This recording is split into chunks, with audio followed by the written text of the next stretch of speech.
ನಿಮ್ಮ ಬಿಸ್ನೆಸ್ ಯಾವುದೇ ಇರಲಿ ಅದನ್ನ ಪ್ರಚಾರ ಮಾಡಲು ಸುಮನ್ ಟಿವಿಯಿಂದ ಮಾತ್ರ ಸಾಧ್ಯ. ಕೂಡಲೇ ಕರೆ ಮಾಡಿ. Welcome to Suman TV Kannada. ವೀಕ್ಷಕರೇ, ಈಗ ವಿಶ್ವ ಮಟ್ಟದಲ್ಲಿ ನಡೆಯುತ್ತಿರುವ ದೊಡ್ಡ ತಣಾವು, ಅದರ ಪರಿಣಾಮ ಭಾರತಕ್ಕೂ ತಟ್ಟಿದ್ಯಾ ಅನ್ನೋ ದೊಡ್ಡ ಪ್ರಶ್ನೆ ಎದುರಾಗಿದೆ.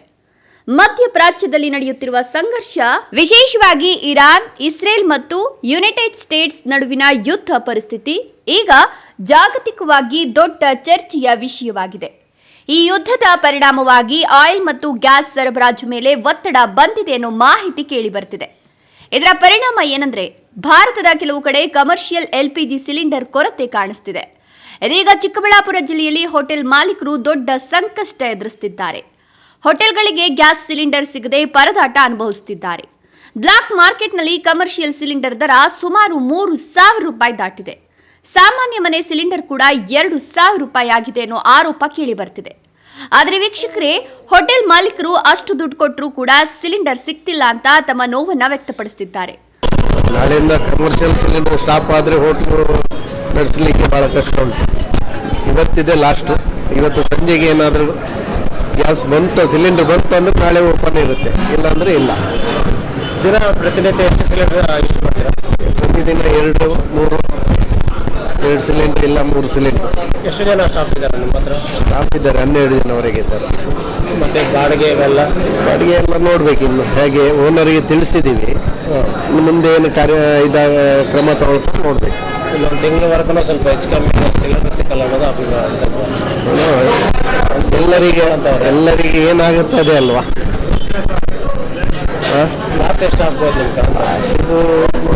ಹೇಳಲಿಕ್ಕಿಲ್ಲ. ಈಗ ನೋಡುವ, ಏನು ಅಂತ ಇನ್ನೂ ಗೊತ್ತಾಗ್ಲಿಲ್ಲ ಅಲ್ಲ. ಇವತ್ತು ಸಂಜೆ ಸಿಲಿಂಡರ್ ಸಿಕ್ಕಿತ್ತಂದ್ರೆ ನಾಳೆ ರನ್ನಿಂಗ್ ಇರುತ್ತೆ, ಇಲ್ಲ ಅಂದ್ರೆ ಪರ್ಯಾಯ ಯೋಜನೆ ಏನಂತ ನೋಡ್ಬೇಕು. ಕಟ್ಟಿಗೆ ಒಲೆ ಅಂತ ಇದ್ದೀವಿ, ಅದಾದ್ರೆ ಹಾಗೆ ಮುಂದುವರಿಸ್ಬೇಕಂತ. ಎಲ್ಲ ಐಟಮ್ ಇರೋದಿಲ್ಲ. ಅನ್ನ ಸಾಂಬಾರು. ಹೌದೌದು. ಸಿಲಿಂಡರ್ ಬುಕ್ ಮಾಡೋದಲ್ಲ, ಅವರೇ ತರೋದು ಹಾಕೋದು. ಬರಲಿಲ್ಲ. ಫೋನ್ ಮಾಡಿದ್ರೆ ಇದುವರೆಗೆ ಇಲ್ಲ, ಈಗ ಫೋನ್ ಮಾಡಿದೆ, ನೋಡ್ತೀನಿ ಇನ್ನೊಂದು ಹಾಫ್ ಅನ್ ಅವರಲ್ಲಿ ನೋಡ್ತೀನಿ ಅಂತ ಹೇಳ್ತಾ ಇದ್ದಾರೆ. ಬಂದರೆ ನಾಳೆ ಚಾಲು ಇರುತ್ತೆ. ಸೌದೆ ಒಳಗಡೆ ಐಟಮ್ಸ್ ಮಾಡೋಕ್ಕಾಗಲ್ವಾ? ಆಗುತ್ತೆ. ಸೌದೆ ಒಲೆಯದೇ ನೋಡ್ಬೇಕು. ನಾಳೆ ಎಲ್ಲ ಐಟಮ್ ಇರೋದಿಲ್ಲ. ಏನು ಐಟಮ್ ಮಾಡ್ಲಿಕ್ಕೆ ಆಗುತ್ತೆ ಅದನ್ನು ಮಾಡೋದು. ಕೆಲವರು ಹೇಳೋದೇನಂದ್ರೆ, ಸೌದೆ ಒಲೆ ಹಾಕಿ ಅಡಿಗೆ ಮಾಡೋ ಪರಿಸ್ಥಿತಿ ಬಂದಿದೆ.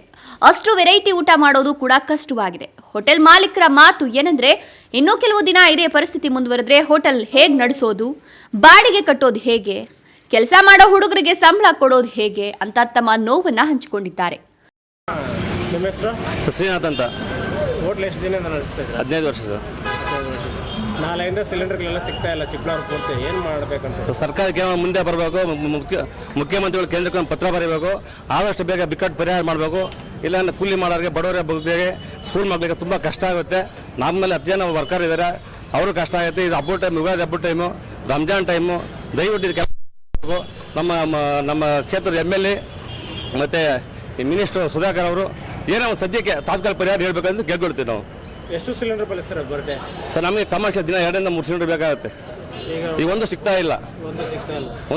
ನಾವು ಮಧ್ಯಾಹ್ನ ಕ್ಲೋಸ್ ಮಾಡೋಕೆ ಅಂದ್ಕೊಂಡಿವಿ ಸದ್ಯಕ್ಕೆ. ಈಗ ಬ್ಲ್ಯಾಕಲ್ಲಿ ಏನೋ 3,000 ಹೇಳ್ತಾರೆ ಅಂತ ಒಂದು ಸಿಲಿಂಡರ್. ಬ್ಲ್ಯಾಕಲ್ಲಿ ಸಿಗ್ತಾ ಇಲ್ಲ, ಹೇಳಿದ್ರೆ ಸಿಗ್ತಾ ಇಲ್ಲ. ಇಲ್ಲಿ ಸಿಗ್ತಾ ಇಲ್ಲ. ಅಲ್ಲಿ ಮುಂದೆ 2 ಲೋಡ್ ಬಂದಿದ್ದು, ಅದು ಕ್ಲೋಸ್ ಮಾಡಿ ಕೊಡ್ತಾ ಇಲ್ಲ. ಬಿಲ್ ಬರೋದು ಎಷ್ಟು ಕಟ್ತಾ ಇದ್ದಾರೆ ಸರ್? ಬಾಡಿ ನಾವು 80-90 ಸಾವಿರ ಬಾಡಿ ಕಟ್ತಾ ಇದ್ವಿ. ಇವಾಗ ನಾವು ಒಂದು ತಿಂಗಳು ಕ್ಲೋಸ್ ಮಾಡುವಾಗ ಮತ್ತೆ ಬಾಡಿಗೆಲ್ಲ ಮೇಲೆ ಹೊರೆ ಬೀಳುತ್ತೆ. ಸ್ಕೂಲ್ ಮಕ್ಕಳು ಟೈಮ್ ಬೇರೆ, ಎಕ್ಸಾಮ್ ಬಂದಿದೆ, ಮಕ್ಕಳು ಊಟಕ್ಕೆ ಬರ್ತಾರೆ, ಆಪ ಪ್ರೈಸ್ ತೊಗೊಳ್ತಾರೆ. ಅವ್ರು ತಿನ್ನೋಕೆ ಇಲ್ದಂಗೆ ಆಗ್ಬಿಟ್ಟಿದೀವ. ಮತ್ತೆ ಅವರು ಮನೆ ಹೋಗಿ ತಿನ್ನೋಕ್ಕಾಗಲ್ಲ. ಇಲ್ಲಿಂದ ಬಂದಿರೋರು ಬಾಕ್ಸ್ ತಂದಿರಲ್ಲ. ಭಾರಿ ಕಷ್ಟ ಆಗ್ತಿದ್ದು. ಹೋಟೆಲ್ಗಳು ಮತ್ತು ರೆಸ್ಟೋರೆಂಟ್ಗಳು ಬಳಸುವ ಕಮರ್ಷಿಯಲ್ ಗ್ಯಾಸ್ ಸಿಲಿಂಡರ್ ಸಿಗೋದ್ರಲ್ಲಿ ಸಮಸ್ಯೆ ಉಂಟಾಗಿದೆ ಅನ್ನೋ ಮಾತು ಕೇಳಿ ಬರ್ತಿದೆ. ಇದರಿಂದ ಕೆಲವು ಕಡೆ ಹೋಟೆಲ್ಗಳು ತಾತ್ಕಾಲಿಕವಾಗಿ ಬಂದ್ ಆಗುವ ಪರಿಸ್ಥಿತಿಯು ಎದುರಾಗಬಹುದು ಅನ್ನೋ ಆತಂಕ ವ್ಯಕ್ತವಾಗ್ತಿದೆ. ಆದ್ರೆ ವೀಕ್ಷಕರೇ, ಒಂದು ಮುಖ್ಯ ವಿಷಯ ನಿಮ್ಗೆ ತಿಳಿಸಬೇಕು. ಮನೆ ಬಳಕೆಯ LPG ಸಿಲಿಂಡರ್ ಸರಬರಾಜು ಸಂಪೂರ್ಣವಾಗಿ ನಿಲ್ಲಿಲ್ಲ. ಸರ್ಕಾರ ಹೇಳೋದೇನೆಂದ್ರೆ, ಜನರು ಪ್ಯಾನಿಕ್ ಆಗಿ ಸಿಲಿಂಡರ್ ಸ್ಟಾಕ್ ಮಾಡಬಾರದು. ಆದರೆ ಪರಿಸ್ಥಿತಿ ಹೇಗಿರುತ್ತೆ ಅನ್ನೋದು ಮುಂದಿನ ದಿನಗಳಲ್ಲಿ ಗೊತ್ತಾಗಲಿದೆ. ಹೀಗಾಗಿ ಜನರು ಎಚ್ಚರಿಕೆಯಿಂದ ಇರಬೇಕು. ಸರ್ಕಾರದ ಅಧಿಕೃತ ಮಾಹಿತಿಯನ್ನು ಮಾತ್ರ ನಂಬಬೇಕು. ಚಿಕ್ಕಬಳ್ಳಾಪುರ ಜನತೆ ಹುಷಾರಾಗಿರಿ. ಜಾಗತಿಕ ಯುದ್ಧದ ಪರಿಣಾಮ ಈಗ ನಮ್ಮ ಜೀವನಕ್ಕೂ ತಟ್ಟುತ್ತಿದೆಯಾ ಅನ್ನೋ ಪ್ರಶ್ನೆ ಎಲ್ಲರಲ್ಲೂ ಮೂಡಿದೆ. ನಾವು ಮನೆ ಬಾಡಿಗೆ ಕಟ್ಟಬೇಕು, ಮಕ್ಕಳ ಎಜುಕೇಶನ್ ಆಗಬೇಕು. ಇದು ನಾವು ಜೀವನ ಮಾಡೋದು ಕೆಲಸ ಆಗಲ್ಲ. ಅಷ್ಟು ಪರಿಸ್ಥಿತಿ ನಮ್ಮದು ಅಷ್ಟೇ. ದಿನ ಎಷ್ಟು ಕೊಡ್ತಾರೆ ನಿಮಗೆ? ಸರ್, ನಮ್ಗೆ ಹೇಳೋಕ್ಕಲ್ಲ. ನಮ್ಗೆ ಬಿಸ್ನೆಸ್ ಹೆಂಗಾದ್ರೆ ಕೊಡ್ತಾರೆ ಸರ್.